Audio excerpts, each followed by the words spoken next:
What was it like dealing with this volume of a shipment? Well, you talk about experience. This was a brand new experience to me to bring in. I think the biggest shipment that we ever brought in was sort of like maybe 120 boxes, and even then it's a hard thing to manage. It really is. But yesterday it went like an oiled machine yesterday. Yeah, I mean, I really appreciate you coming out. I mean, that was great to have you out here. But just the organisation with the paperwork and stuff. Every box knew where it was going, and everybody knew where that box was going, and so it really worked out well, because when it comes off the aircraft, then boxes are just muddled up. There's no order to them whatsoever. So the only time you can get an order is when you get them back here, right?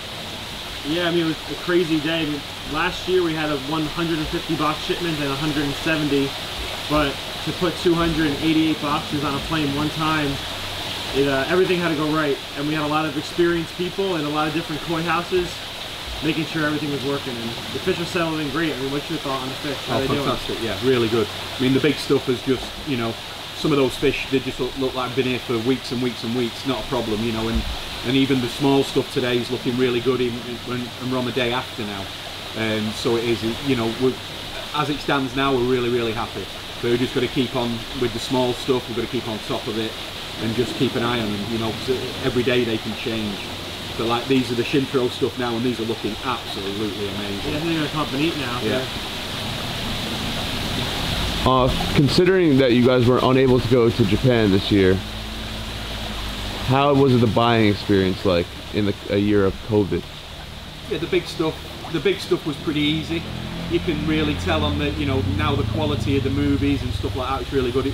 I mean, yeah, we would prefer to be there, but you know, this time, and on my shipment that came into the UK last week, I bought some fish that hadn't seen, and I was relying on the breeders, and they really, really looked after us, and even yours, they've done really well. They have made us proud. It's really good. I mean, all the fish looks just like the picture, and I think it was great. The only difficult thing is when we walk into a koi house, we can see everything that the dealer has and the breeder has for us to buy, and when we're not there, we're only getting what we asked for. So instead of us walking into a house, maybe seeing, you know, 100 fish and being like, oh, that customer, they would love that koi. So it's limiting our sales and our exposure to what we can do now. So it's a little bit of a struggle from that side, for me at least. I mean, yeah, you have more experience in that. Yeah, but it has been a hard time not going to Japan, because we do sell a lot of fish from Japan, which unfortunately now we've not been able to do. I mean, you know, you can just put random fish up on your website and that'll suit somebody down to the ground. That's exactly what they're looking for. So this time it hasn't been like that, but look, it is what it is. What's happened, and hopefully now we're on the other side of it, and I am pretty sure in the next few months we'll be allowed back into Japan, and as soon as we are, we're going, right? Hey, they tell me we can go, I'm booking my ticket. Yeah, so. Yeah, even if fish are not available, it's always nice to go and see those people. I mean, I've been going for 26, 27 years. You know, I need to see those guys again, so I miss them. I do miss it. I mean, for me, it's just been 5 years in a row now, and to just pull that out of what you're doing, these guys become your friends when you're there for multiple weeks at a time. And it's also, again, you're building relationships. You know, you're always building that relationship with the breeders. You know, this time we've bought fish from places we've never bought from before. Yeah. You know, so it's been really good that way. So even due to us not being able to go, we've carried on building the relationships up with the breeders, with certainly brand new breeders anyway, and that's been, I think that's one of the reasons I'm looking forward to going so much next time, so we can carry on with those relationships. Now we're getting fish from breeders. We never even visited their facility. Yeah. But we didn't have access to them before, and now we're in there, so it's pretty exciting. It really is. That's why I can't wait to go back. Yeah, then yeah, the maintenance now on these fish it's very difficult to try and find the right balance, because in Japan they're kept in high contents of salt, so we've got to match that when they come here, and now it's a question of trying to wean them off the salt, but not too fast, but also that these fish need a lot of fresh water, so trying to get the right amount of fresh water in without diluting the salt too much, it's a big challenge. But these fish really do need the fresh water, so I mean, what your guys will get these cleaned every day now, right? Yeah, I mean, the fresh water is the key, and then maintain the temperature on the small fish too has been big. for us. And just a lot of tanks have new fish in them. We have, what, 22 tanks have new koi. So it's just having Tim here, and a few of the other guys, you know, big help. Have a lot of eyes on it, and it's almost like a boardroom. We see an issue and we discuss it as a group, and then we figure out the best plan of attack on how to take care of these fish. So it's cool to see people from all over the world working together to make sure the fish are healthy, the fish are happy, and you know, we at Fitz's really appreciate it. You know, and they're looking really good as well. You know, look at these now. You know, they've not even been in here for 24 hours, and they're looking really well. So, like I said, we will be doing quite a lot of maintenance on this tank when we're finished doing this video. But you know, with the water system we've got here, where it can just go straight in from the well, it's just ideal. Yeah, Tim, I don't know about you, but every year I feel like the Shintaro Tosai that we get, I mean, I buy 1,000 of them, 1,200 of them every year.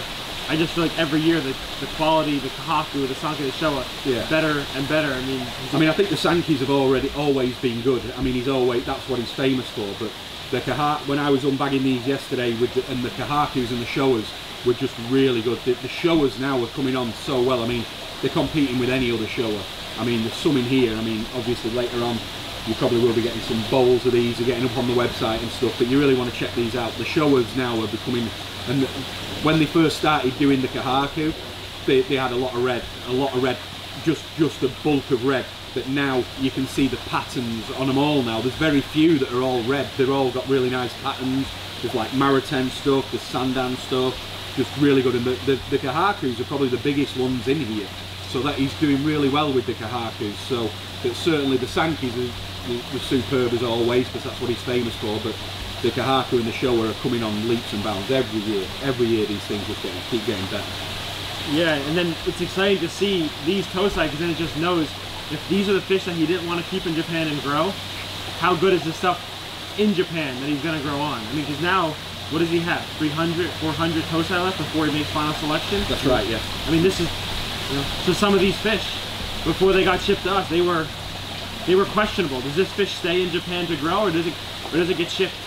But they only have a certain amount of room, so they've only got a certain amount of mud ponds to grow the fish.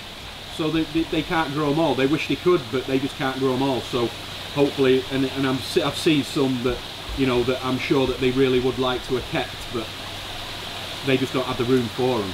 So we've got some right on the borderline in here, and they do look it as well. I mean, look at that, the Sanki.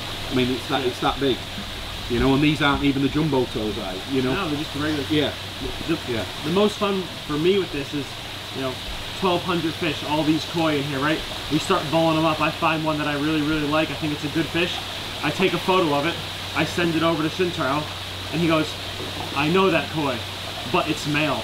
Right. So to be able to pick out one fish out of all these koi, and that he remembers that koi, he knows it was male. You know, the hardest thing is you can have a perfect fish, but if it's male, it's just not going to demand the price that a female koi will have. Still a great pattern, great color, but it's cool that, you know, we're getting some of the highest quality fish leading you got this. For people who enjoy keeping small fish and growing them on, the males are great because they've got the real intense colours. So the colours on the males are they're like really vibrant, especially at this size. I mean, you can see some of them now, which, you know that they're going to be male because they look so good now. So for people that want really bright, intense fish, and they might not want to grow them to huge sizes, they're absolutely ideal. Some of the tanchos too are great. Yeah. I mean, the tancho sanke, the regular tancho. Yeah. I mean, look at that sanke there. You can see it with the black, with the real distinct pattern. Yeah. Super. I mean, that Kahaku is 10 inches. Yeah. So some of the other breeders, do you guys see similar trends in terms of like them upping their game and specializing in specific variety? I know, like, we got a lot of fish from Ikarashi this year. They, back in the day, you could probably speak on this, Tim, they were probably looked at as a unique, like, off breeder just based on what they put out, and now they're gaining some popularity. Can you touch upon that a little bit? Yeah, I mean, 10 or 15 years ago, Tosai were always available at the breeders. They always had Tosai there because they sold all the bigger stuff. People didn't buy Tosai as much as they are now, but now Tosai are impossible to buy. Especially in the numbers that we need. It's fine, you know, if I'm there now, I could go and buy a couple of boxes from here, there and everywhere, but for like Brian, as a wholesaler, you need thousands of these fish. and you need to pre-book them. I mean, sometimes you're pre-booking these fish before they're even born, just to try and get the numbers that you need.